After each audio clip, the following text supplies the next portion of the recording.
जैसा कि दोस्तों मैं आप सभी को BHU BSc एंट्रेंस एग्ज़ाम की तैयारी करा रहा हूं, जिसमें कि पर डे मैं आप सभी को सैम्पल पेपर सॉल्व करा रहा हूं। तो ये हमारा केमिस्ट्री से रिलेटेड आज सैम्पल पेपर 3 है। तो आपका अधिक समय न लेते हुए आई वीडियो को स्टार्ट करते हैं। तो हमारा आज का पहला क्वेश्चन है, यानी कि क्वेश्चन नंबर 26 है, when an ideal gas undergoes unrestrained expansion no cooling occur because the molecule. Hindi में मैं पढ़ दे रहा हूँ।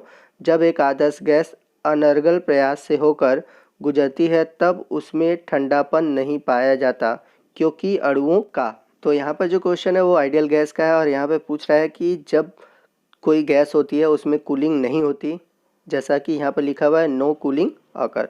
तो जब कूलिंग नहीं होता तो वहाँ पर एक दूसरे पर आकर्षण बलों का खिंचाव नहीं होता। तो यहाँ पर हमारा जो राइट ऑप्शन है ऑप्शन सेकंड है, extra no attraction forces on each other.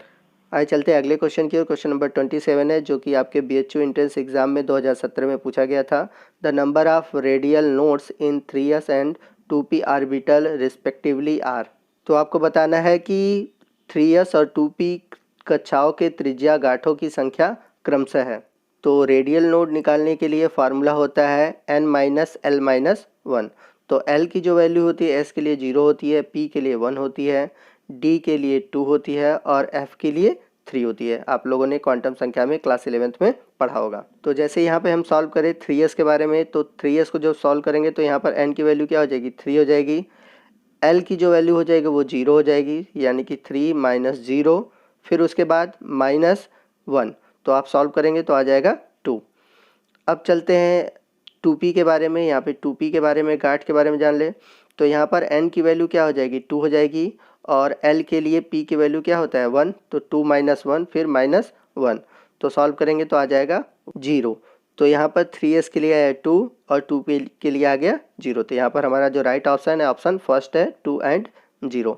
आइए चलते हैं अगले क्वेश्चन की ओर। क्वेश्चन नंबर 28 है, the electronegativity of the following elements increase in the order.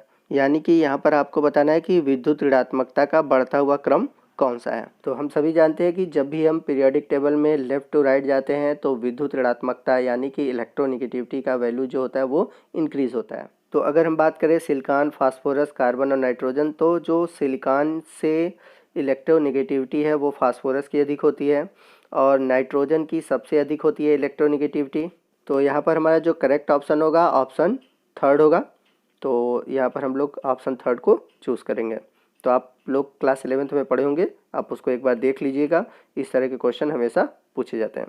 तो राइट ऑप्शन है ऑप्शन थर्ड। आइए चलते हैं अगले क्वेश्चन की ओर। क्वेश्चन नंबर 29 है, among KO2, AlO2 minus BaO2 and NO2 positive charge unpaired electrons are present in. तो यहाँ पर हमारा राइट ऑप्शन हो जाएगा ऑप्शन थर्ड, KO2, क्योंकि पोटेशियम जो होता है उसके पास 19 इलेक्ट्रॉन होते हैं जो कि खुद ही एक अनपेयर्ड है, तो इसलिए हम लेंगे थर्ड ऑप्शन। बढ़ते हैं अगले क्वेश्चन की ओर। क्वेश्चन नंबर 30 है, जो कि केमिकल बॉन्डिंग से, the species having bond order different from that in CO is. तो यहाँ पर हमें देखना है कि किसका जो बॉन्ड ऑर्डर है वो सबसे अलग है और सबसे कम है। तो अगर हम देखें NO2 का, तो NO2 में जो इलेक्ट्रॉन होंगे वो होंगे 16, क्योंकि नाइट्रोजन के 7 और ऑक्सीजन के 8 तथा एक माइनस इलेक्ट्रॉन लेंगे तो हो जाएंगे 16। तो इसका बॉन्ड ऑर्डर हो जाएगा 2। और बाकी अगर हम दूसरे, चौथे और थर्ड ऑप्शन को देखें तो सभी में 14 इलेक्ट्रॉन है, तो इनका हो जाएगा बॉन्ड ऑर्डर 3। तो यहाँ पर सबसे कम बॉन्ड ऑर्डर किसका है, फर्स्ट ऑप्शन का। तो राइट ऑप्शन है ऑप्शन फर्स्ट।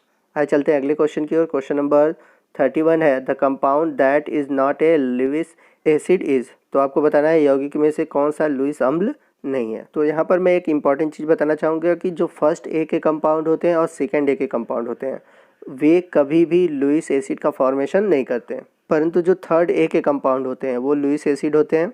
तो फर्स्ट ए सेकंड ए के लुईस एसिड नहीं होते, बस थर्ड ए के कंपाउंड जो होते हैं वो लुईस एसिड होते हैं। तो यहाँ पर अगर हम ऑप्शन में देखें तो पहला भी हमारा लुईस एसिड है, दूसरा भी और चौथा भी है, बट थर्ड वाला जो है ये लुईस एसिड नहीं है, क्योंकि ये Be2 पॉजिटिव है और इसके पास फुलफिल्ड इलेक्ट्रॉन है और इसकी जो आयोनाइजेशन एनर्जी बहुत अधिक होती है, इसलिए ये लुईस एसिड नहीं बनाता।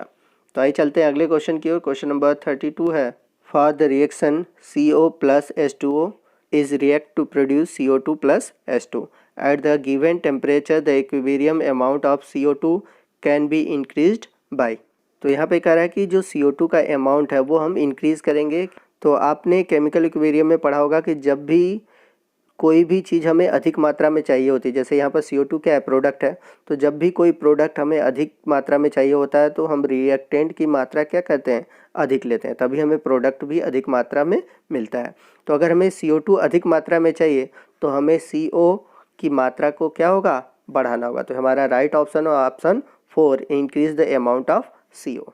क्वेश्चन नंबर 33 है, for the endothermic reaction the minimum value of the activation energy is. तो आपको बताना है कि एक उष्माशोषी अभिक्रिया के लिए ऊर्जा का अधिकतम मान होगा। तो यहाँ पर राइट ऑप्शन होगा option 3, more than enthalpy change, यानी कि इसका मान जो होगा तापीय धारिता से अधिक होगा। तो इसलिए हमारा जो ऑप्शन है ऑप्शन 3 सही है, मोर देन एंथैल्पी चेंज। आइए चलते हैं अगले क्वेश्चन की ओर। क्वेश्चन नंबर 34 है। तो ये जो आपका क्वेश्चन है वो केमिकल काइनेटिक्स है और इसकी जो लैंग्वेज है बहुत लंबी और लेंदी दी हुई है। मैं आपको ट्रिक बताऊंगा, आप इजीली इसको सॉल्व कर पाएंगे। तो यहाँ पर एक रिएक्शन दे रखा है Ag प्लस BH और उसे प्रोड्यूस हो रहा है उत्पाद। तो कह रहा है कि जब G और H दोनों अभिकारकों की सांद्रता दुगनी हो जाती है, तो जैसा कि हम लोग सांद्रता जिसे इंग्लिश में कहते हैं कंसंट्रेशन, तो जो सांद्रता होती है वो बराबर होती है दर के। तो ये एक ट्रिक होता है मैं जो आपको बता रहा हूँ, यानी कि जो कंसंट्रेशन होती है वो रेट ऑफ रिएक्शन के इक्वल होती है। अब यहाँ पर कह रहा है कि यद्यपि इनकी जो सांद्रता है वो दुगनी करने पर जो दर होती है वो दुगनी हो जाती है, और यहाँ पर हम देखते हैं कि जो सांद्रता है वो दुगनी करने पर इसकी जो दर होती है वो 8 गुनी हो जाती है, यानी कि इधर हम कंसंट्रेशन दुगनी करेंगे तो जो रेट है वो 8 गुनी हो जाती है। तो यहाँ पर हम देख रहे हैं पावर क्या है, 2 है, तो अगर हम 2 के पावर 3 करें तो हमारा 8 हो जाएगा। तो जो हम पावर चढ़ाते हैं वही हमारा आंसर होता है। तो यहाँ पे 2 के पावर 3 है, तो यहाँ पर जो n की वैल्यू हो जाएगी वो 3 हो जाएगी। तो ट्रिक को याद रखिएगा कि लेफ्ट साइड कंसंट्रेशन को लिखते हैं और राइट साइड हम रेट को लिखते हैं। तो जितना भी बोले, जैसे बोले 2 गुना करने पर 2 गुना तो हो जाता 1, अगर बोले 2 गुना करने पर 4 गुना तो हो जाता 2, जैसे यहाँ पर बोला है 2 गुना करने पे 8, तो पावर क्या हो गया, 3 हो गया। तो हमारा आंसर हो गया 3। तो आपने देखा कितनी चुटकियों में हम लोगों ने क्वेश्चन को सॉल्व कर दिया। आइए चलते हैं अगले क्वेश्चन की। क्वेश्चन नंबर 35 है, 0.004 mNa2SO4 is isotonic with 0.001 m glucose. Degree of dissociation of N2SO4 is 0.004 mNa2SO4। तो क्वेश्चन में कह रहा है कि 0.01 m ग्लूकोज के साथ समपरासारी है, Na2SO4 के पृथक्करण की मात्रा क्या होगी। तो यहाँ पर हमें निकालना है I, यानी कि I फैक्टर निकालनी है। तो I फैक्टर के लिए फार्मूला होता है IRT। तो यहाँ पर I की वैल्यू होगी 0.01, R की वैल्यू 0.0821 रखेंगे और कैपिटल T दिया नहीं है तो यहाँ पर हम लग देंगे 273, यानी कि 273। तो यहाँ जब आप क्वेश्चन को सॉल्व करेंगे तो जो I फैक्टर है, I फैक्टर की जो वैल्यू आएगी वो आएगी 2.5। तो हमारा I फैक्टर का वैल्यू आया है 2.5।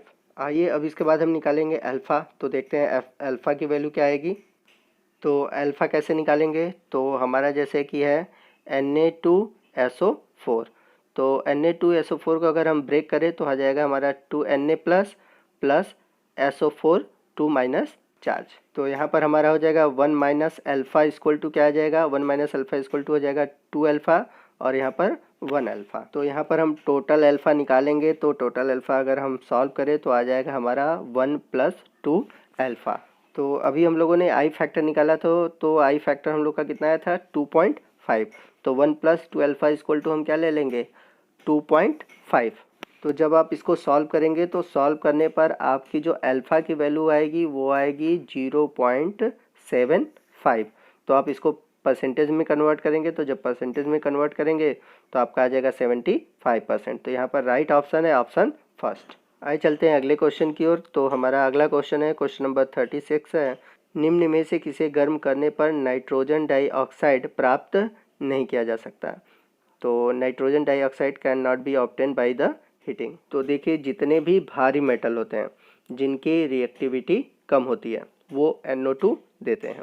तो यहाँ पर हमारा आंसर होगा KNO3। तो जब हम KNO3 को गर्म करेंगे तो ये नाइट्रोजन ऑक्साइड नहीं देगा क्योंकि ये लाइट मेटल है, और इसके अलावा जितने भी मेटल हैं, मतलब जितने भी ऑप्शन है आपके 2, 4, 3, ये सभी गर्म करने पे आपके NO2 देंगे। इसकी जगह अगर पूछा होता कि ऑक्सीजन कौन देगा तो पहला ऑप्शन हमारा रहता, बट KNO3 यहाँ पर हमें NO2 गर्म करने पर नहीं देगा। तो दोस्तों आज के वीडियो में बस इतना ही। मिलते हैं अगले पार्ट में। अगले पार्ट में हम इससे आगे के जो भी क्वेश्चन बचे हुए हैं उसको सॉल्व करेंगे। तो आपको आज का वीडियो कैसा लगा आप ज़रूर हमें कमेंट करके बताइएगा। कोई भी डाउट हो आप हमसे कमेंट करके पूछ सकते हैं। बने रहिए हमारे चैनल के साथ और हमारे चैनल को सब्सक्राइब कीजिए और बगल में जो बेल आइकन है उसको प्रेस कीजिए ताकि जब भी मैं इस तरह के वीडियो अपलोड करूं उसका नोटिफिकेशन आपको मिलता रहे। मिलते हैं अगले वीडियो में नेक्स्ट क्वेश्चन के साथ। तब तक के लिए जय हिंद, जय भारत।